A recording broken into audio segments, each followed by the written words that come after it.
Hamakavi Barzel presents Rabbi Nachum Shifren, Torah scholar, author, public speaker, and good friend of the late Rabbi Meir Kahana. Good evening or good morning, depending on when you're seeing this. And once again, we're together. It's a new week. Our Parsha last week was Parsha SHEMOT. We didn't have time to talk about it, but let's take a few moments to look at it. And there's some very salient points there that we need to study. But first, I'd like to talk about something maybe a little bit painful or maybe close to, close to a lot of people's hearts or heartstrings, whatever you want to call it. I spoke with a rabbi, not sure what his affiliation is, but he told me that the October 7th incident was something that rallied the Jews, united them like nothing before. It was something that needed to happen in order to cause Jewish unity. I thought the Holocaust was supposed to rally us like never before. Didn't you think the same thing? You remember those shibboleths like "Let my people go," "Never again." We kept hearing "never again, never again." And it keeps happening again and again. And I talked to this individual, and I don't know, it was like he landed from the moon or something. I don't know what world he was coming in. But let's be honest with ourselves. How many of the people in Nova that were murdered, and all the other people that were murdered, the whole event there was a radical, insane Woodstock-like gathering of people half naked. Had nothing to do with Rosh Hashanah or with Simchat Torah. It was just basically Woodstock, right? I don't know if there's anybody watching here that even knows what it is or even was there, let alone there. But we sacrificed thousands of Israeli soldiers to rescue people that essentially were buddy-buddy cavorting with murderers of Jews, inviting Palestinians to their home to clean up, mow their lawns.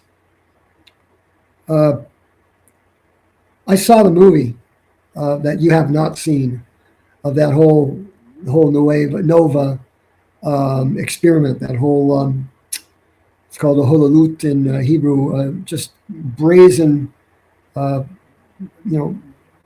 licentiousness, basically, which nobody here is going to judge people for their behavior, neither am I. But let's be real, we sacrificed Israeli soldiers, and we're still sacrificing them. There's no peace after almost 3 years there. There could have been peace October 8th if we did it right. And it angers me to no end. And I had to talk to this person and tell them that, we don't think that way. We don't think that we have to sacrifice Jewish lives for unity.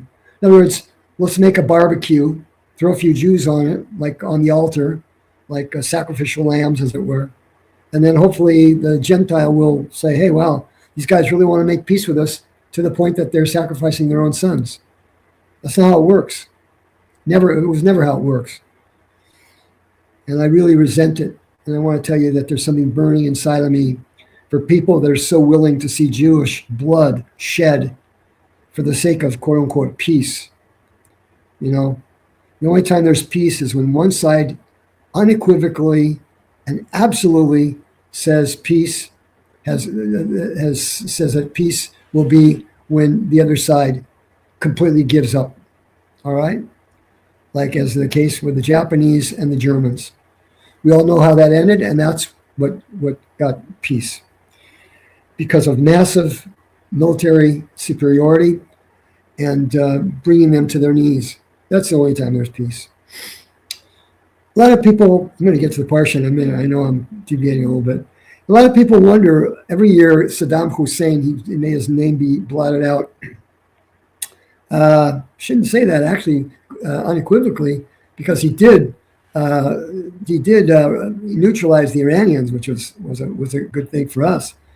It let us off the hook to a large degree. But many people, thousands and thousands of people, go to his grave every year to celebrate his I'm not going to say yahrzeit, his day that he was killed, when he was to celebrate his demise, to give honor to him. Why would they give honor to somebody who murdered 500,000 of their own people? Because he was strong. He represented the hope for many in the Middle East that an Arab strongman would thumb his nose at the United States. And this is what made him very, very popular. The Arabs understand strength. They don't understand weakness. When you're weak, they kill you. This is the message of our Rabbi Kahana. This is a message that he said over and over again. People that are weak are subdued and conquered. People that are strong will dictate the terms of a surrender.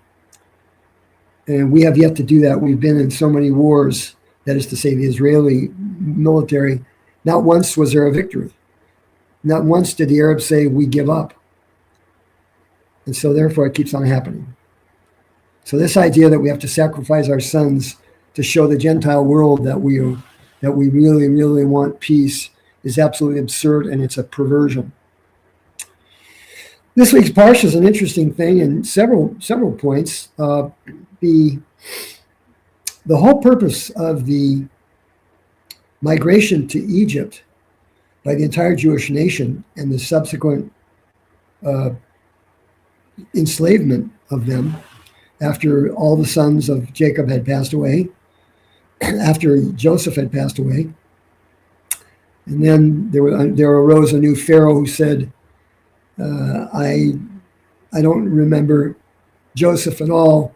We're going to start a new program. We're going to enslave the Jews. They're going to start working for us.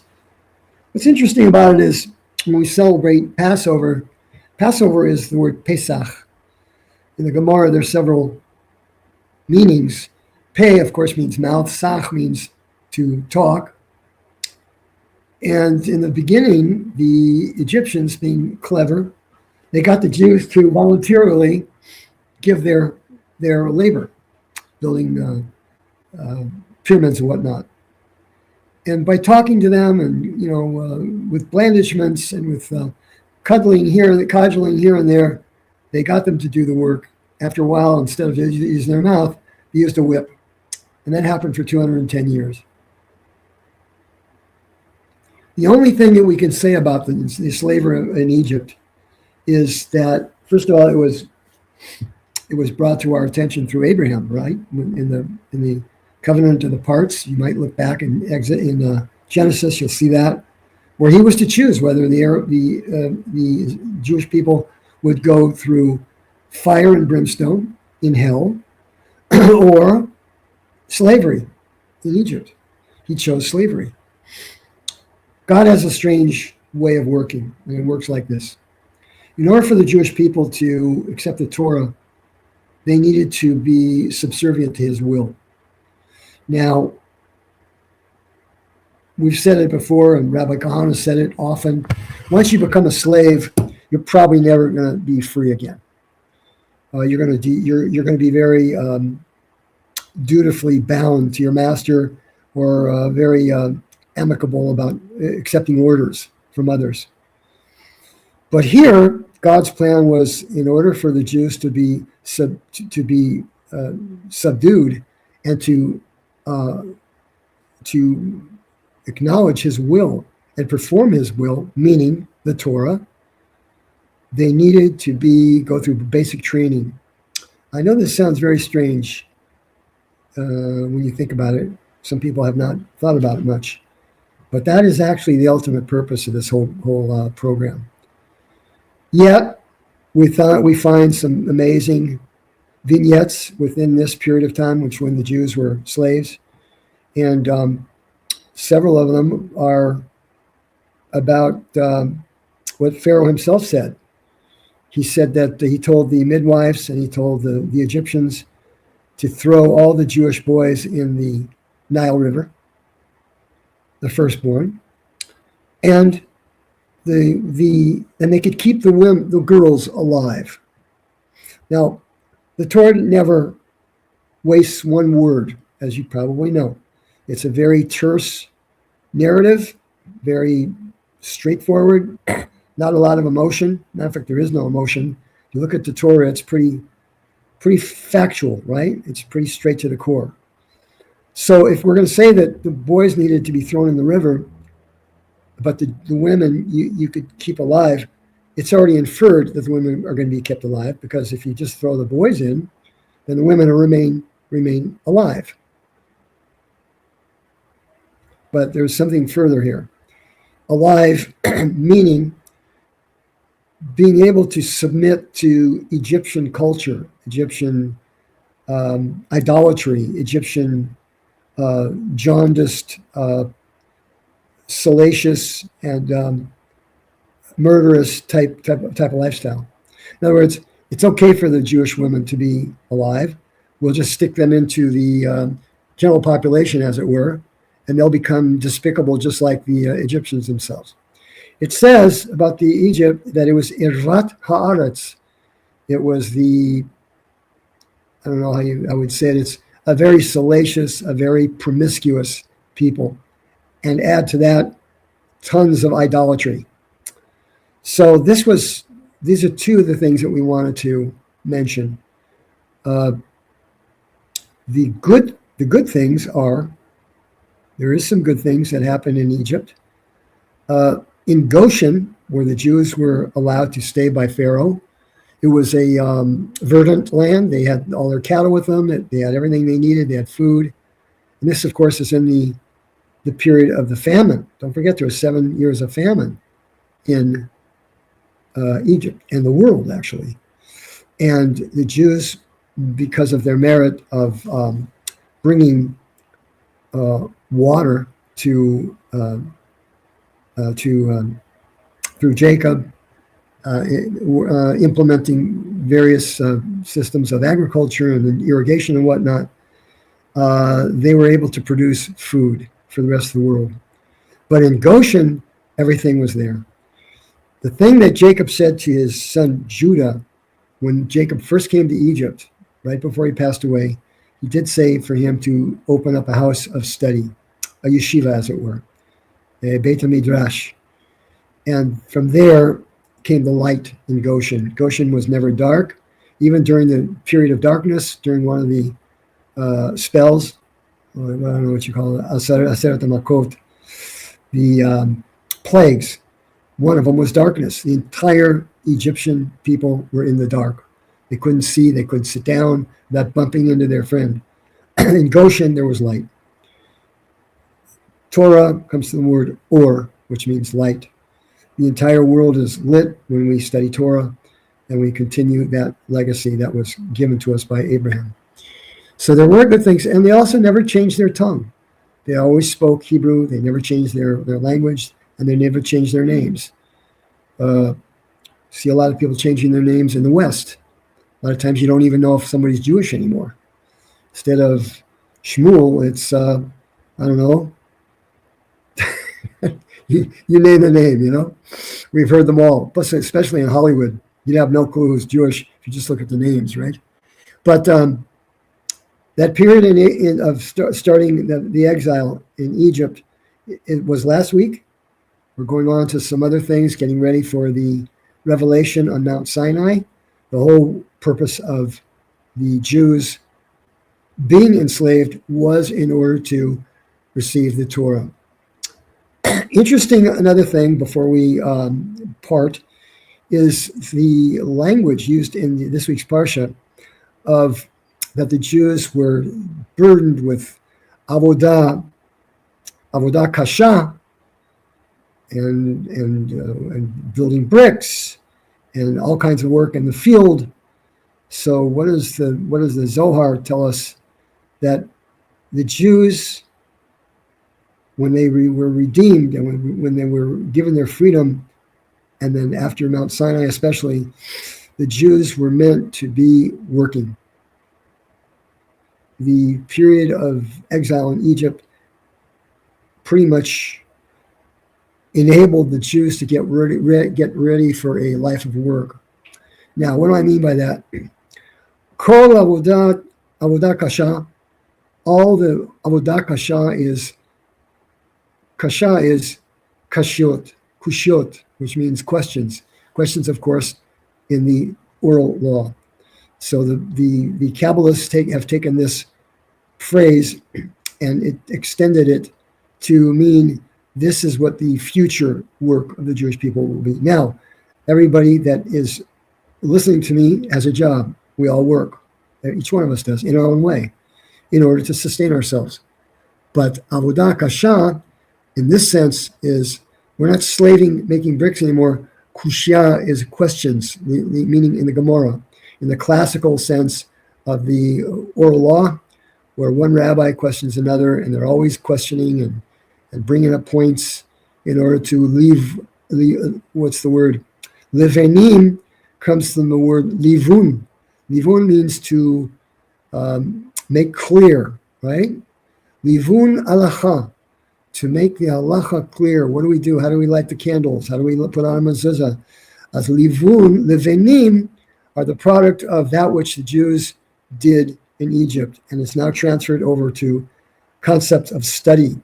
The work that we do and the labor that we do, trying to understand what is it that the Talmud or the rabbis or the Chumash or whatever we read, what is it that they're trying to say? We read it, we look at it, we contemplate it over in our minds, and this is the work that God wanted us to do. Al kol avodot b'sadeh. And the sadeh is outside of the city, or a braita is a learning that is outside of the Talmud itself, which adds to the learning and the conceptualizing of different ideas.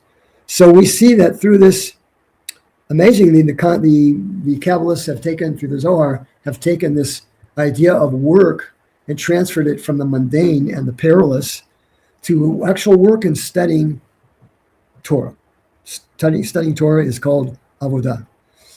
And on that note, let us endeavor to learn as much as we can in Torah. Remember that we are we're reviewing and we're looking at carefully the next couple of weeks the slavery in Egypt, and we're getting out of that the lessons that we can learn for ourselves. You know, there's a lot of people that are enslaved without doing slavery, right? Whether it's through drugs or alcohol or attitudes that keep us from being ourselves, doing that which our fate is knocking at. Don't forget that the word Mitzrayim, which means Egypt, comes from the word Mitzarim. Mitzar is a limitation. Egypt was one big limitation for the Jewish people. They had no God. They were not prepared for. They had to be